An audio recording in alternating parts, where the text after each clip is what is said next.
just recently collected the gravity wave data of two merging neutron stars. As they merged, they went through a sequence which has been theorized and has now been observed. And in this sequence, the neutron stars, which are very heavy with neutrons, merged. But there's something new I learned about stardust. I learned this in the last 2 weeks. In fact, a lot of scientists have learned this in the last 2 weeks. You know, all of the light elements, hydrogen, helium, a little bit of lithium, were created in the Big Bang 13.7 billion years ago. And when these helium, hydrogen, lithium. Cal, it's nice to get you in my house finally. It's been a while. You haven't been here since I fixed up the place. See, bookcase, so I can put all the star books up. See these? Other science books. Make the place real sciencey. My crappy tripod. So, you know, using the tripod that NASA examined during the Columbia incident, STS-107. And I know that's why you're here. You want me to talk about space stuff, so you're already involved in it, using my space tripod. Very nice. So you gave me a bunch of funny questions. Well, some of them are serious questions, pontificatable questions. But you had to start with this. As a scientist / astronomer, what do you think of horoscopes? Okay. Full moon events. Does the full moon drive us crazy? Is it able to pull water all over the planet? And here's the cool thing, is your last sentence. Is it able to pull water all over the planet? You go, exclamation mark. So you must really be excited about pulling water all over the planet. Okay, what do I think of horoscopes? Well, when I was young, I thought, oh, these are amusing, because, you know, my horoscope always had cool stuff in it. I went, oh, it's got to be right. Then a little while later, I realized they all have cool stuff in them. You know? So, you know, I don't think much of horoscopes there.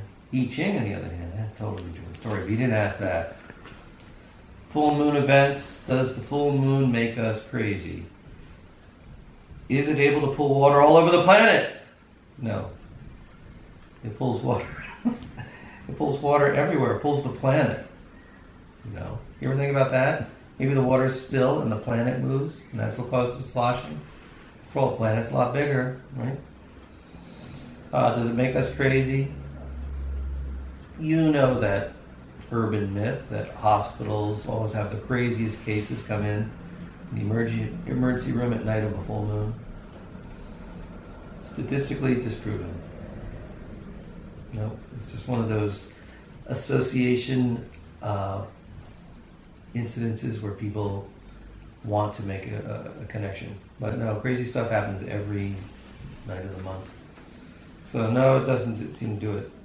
Is stuff getting freaky then? It's 2017, yeah. Stuff is getting freaky then. So does the moon affect us? Undoubtedly. Undoubtedly. And I'm not even a woman. Do the planets affect us? Well, Cal, I mean, gravitationally, no, you're much greater gravitational influence than any planet is because of your small mass so close to me. So, gravitationally, no, they don't affect us. Do they affect us in lining up horoscopically? I think we've already gone over that. No. Okay, solar flares, yes, they affect us because they influence, they create space weather. What happens when we touch the stars? Are you talking about active burning stars or stars that are sort of over, you know, gone, stardust? Because your next question is, of course, are we stardust? Everybody knows, yes. But there's something new I've learned about stardust. I learned this in the last 2 weeks. In fact, a lot of scientists have learned this in the last 2 weeks. You know, all of the light elements, hydrogen, helium, a little bit of lithium, were created in the Big Bang 13.7 billion years ago, give or take. And when these helium, hydrogen, a little bit of lithium formed giant stars, which blew up quickly, getting 1 million to 10 million years, those massive stars, supernovas, created a lot of the heavier elements. But it turns out it didn't create all the heavy elements, and there's this whole class of elements. They were not sure how they were synthesized, and now they have an idea, thanks to the gravitational interferometer experiments going on, that just recently collected the gravity wave data of 2 merging neutron stars. As they merged, they went through a sequence which had been theorized and has now been observed. And in this sequence, the neutron stars, which are very heavy with neutrons, merge. A cocoon of material is blasted off of this in a giant explosion, and there's such a neutron-rich, mass-rich environment coming out that these strange elements are massively absorbing a lot of other neutrons, called the R process, synthesis, and that's where a lot of the very exotic, heavier elements are formed. It's actually the collision of 2 neutron stars, not a supernova. Fascinating news, eh? So no, you're not all stardust. You're neutron dust. A significant part of you, or a critical part of you, so I would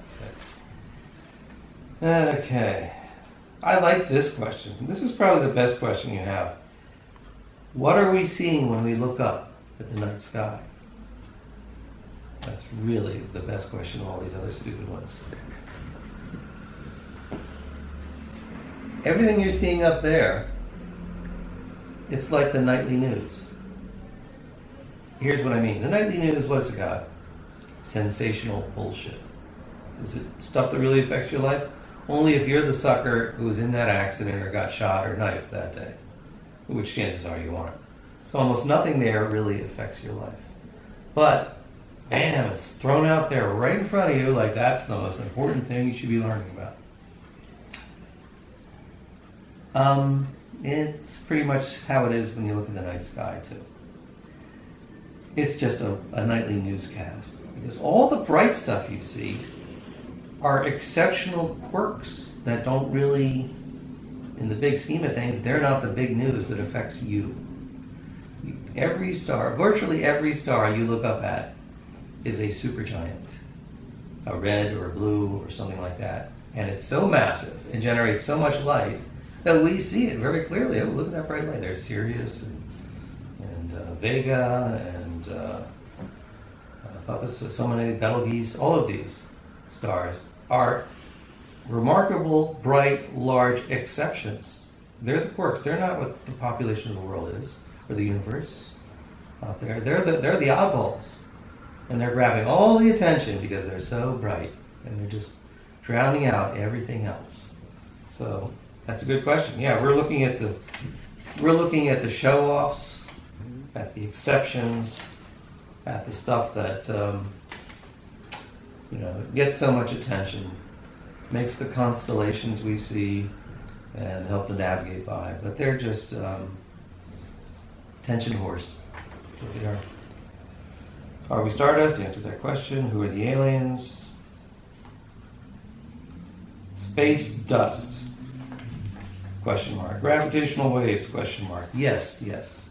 So both of those.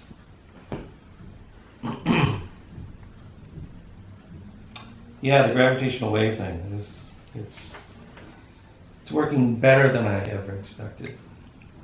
Do you know there are 3 of them now? There used to be just the 2. There were the 2 in Livingston, Louisiana, and in Hanford, Washington, on the giant reservation up there near the nuclear reservation. and they're 4 kilometer long, right angle laser interferometers that check the warping of space-time when a gravitational wave goes through it. And they're really great devices. So there's also now one running in Europe too, in Italy. So they have three there. And the one in Italy, I believe, is now up to the same sensitivity level. That's why when this neutron star merger happened, they were able to pinpoint it to a place in the sky just by timing, simple trigonometry.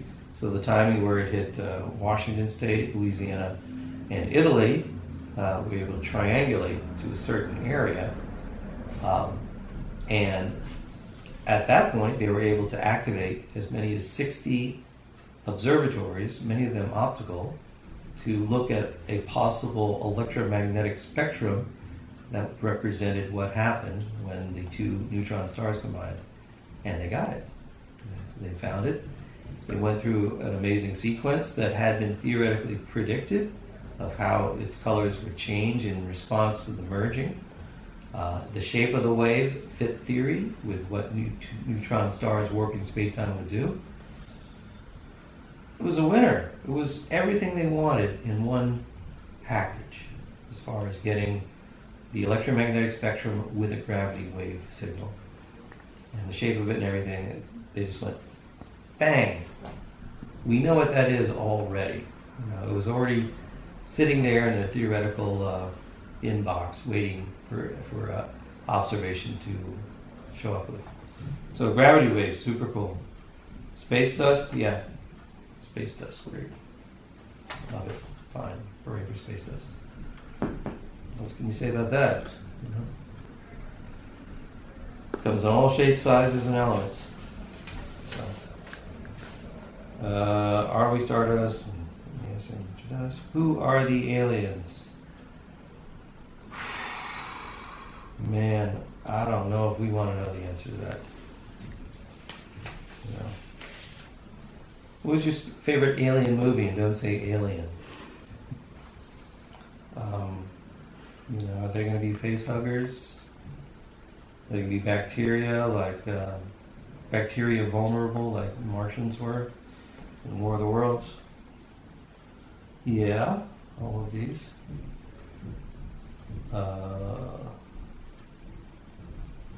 You really think we're going to see soon? I mean, if the Earth and the solar system are about 1/3 of the age of the entire universe, that's a pretty significant lifespan. So I think either we are the aliens or they're not coming. Too much space, we're not interesting enough. My opinion. You didn't ask about why are we wasting money on manned missions instead of sending robots out. You didn't ask me about so many things. How much does it cost?